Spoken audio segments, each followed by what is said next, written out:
5.2 is proportions and equal ratios. Well, equal helps understand what we're going to talk about, things that are the same. Okay? So equal ratios, two ratios that have the same value. They're equal. Okay, so if they're equal ratios, they have the same value.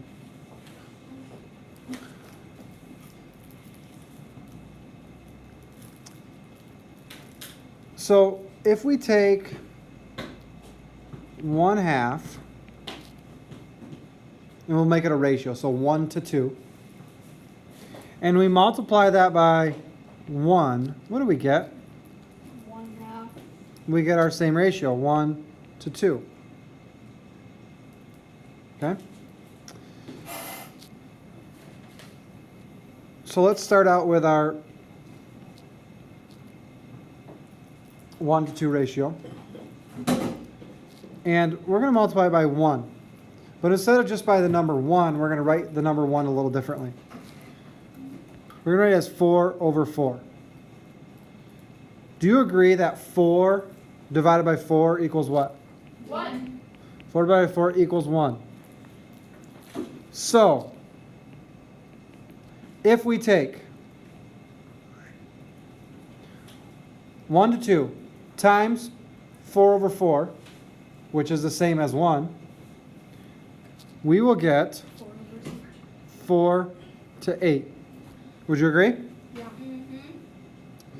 So because 4 to 4 is the same as 1, we can say that 1 to 2 is the same as 4 to 8. Because we multiply by 1. Anytime you multiply anything by 1, you get the same number. So we made an equivalent ratio.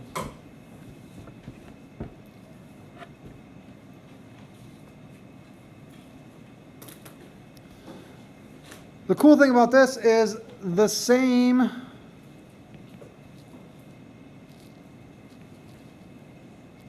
is true for division.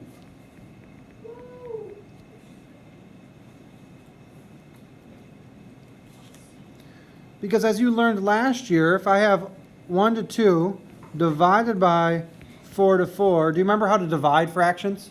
Not really.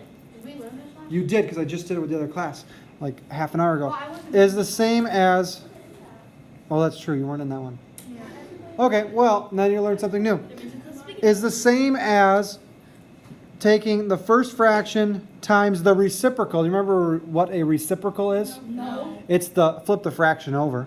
Whoa. So how do I flip 4/4 over? What would be on top? 4/4. 4/4. That's crazy, man. So we're still going to get 4/8.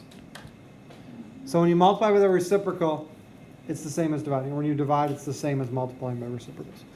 So the same works for division. In other words, if you divide by 1, you always get what you started with, right? Basically, when you're dividing, if you're dividing, you just flip them. You flip the last number for both numbers. Just the second one you flip when you multiply. Okay, so now we've got this ratio. Wait, Yes, ma'am. did you say it was? So now we have a ratio of 9 to 12. Fill in the ratio table. So if you have 9 to 12, that is the second one in here. What did you have to do to 9 to get to 18? Times by 2. Add 9. So this was like times 2. So we're going to do times 2 here and get 24. Yes. What do we do to 9 to get to 3? Divide by 3. So divide by 3 to go that way. So to go this way, we got to divide by 3. So we get 4. So 3 to 4 is the same as 9 to 12 is the same as 18 to 24. Yes, sir. So how would you get to 48? Times 8. 18 times 2. Yeah. Times 2 again? Okay. Yeah. So times 2 times 2. So we'd have 36 here.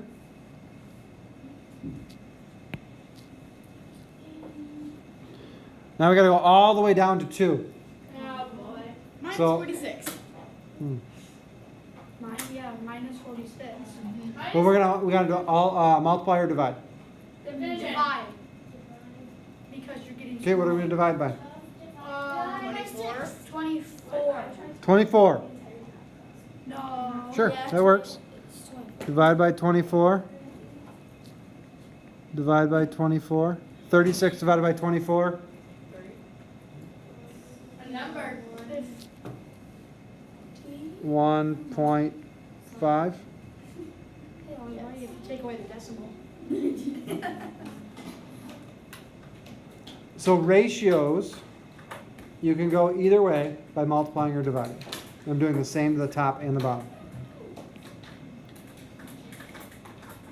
So now we got one more table here to fill in.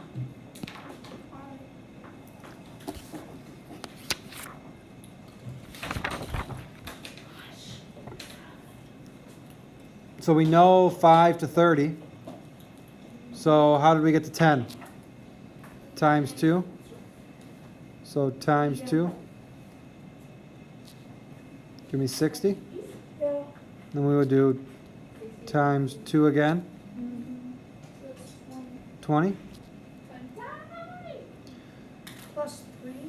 What if I took, now I've got this new ratio of 20 to 12.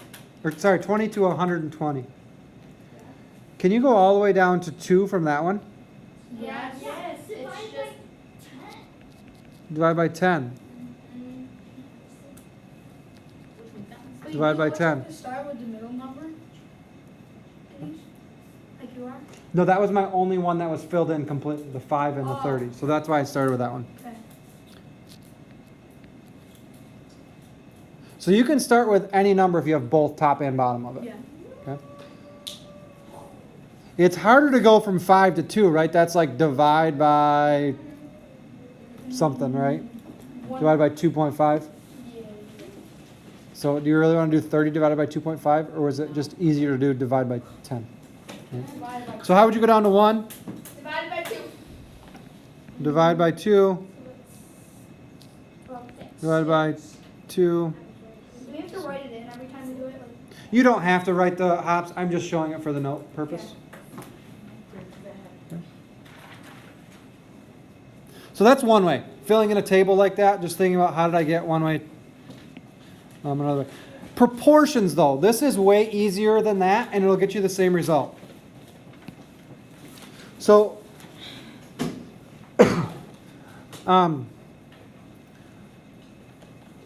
say two ratios are equal to each other. Okay, I'm just putting an equal sign there. We have two ratios that are equal. So 1/3 and 3/9. Okay, those are equal to each other. I did times 3 to get both of them. We could test it to see if it's a proportion. Proportion means that they're equal. Okay, that's another way of saying that. If you say things are proportional, that means the tops compared to the bottoms are the same on both. You can test to see if it's proportion, or in other words, if they're equal to each other, by either first do it like we did on the other page, on the front side. Did we multiply by the same or divide by the same? That's one way to do it. Or the other way, if they're equal, the cross product. what's that? You know what product means? The like multiplying. Answer for the Yeah, the answer to a multiplication problem, so that's multiplication. The cross, and cross would mean the diagonal one. If the cross products are equal, then the proportion is equal. So how do you do this? Take 3 and 20, multiply them by each other. So 3 times 20 equals 60. Then take 4 times 15. That also equals 60. Because they both equal 60, it is a proportion. Those two are equal to each other. 3/4 is the same as 15/60. Cross products. I think that way is way easier than the table method. Wait, you can do that instead? Yeah. Oh, yes. Yeah, you would push the buttons on the calculator. Whoa! So let's check this next one. Like 5 times 42, I'd way rather do that on my calculator. 5 times 42. Is that equal, we're not sure, to 9 times 25? 5 times 42 is 200. 206. 210. 9 times 25? 225. So they are not equal. So it's not a proportion. Wait, do I have to figure out like in between? So we're trying to figure You out. don't have to figure anything out. You're just testing, does it work or not? Oh, Then what's the point of it? yeah. So they're going to say, is this equal to this? So a lot of times, where would you use this? Yeah. This next example here underneath, okay? Oh. Are they the same value? Walmart.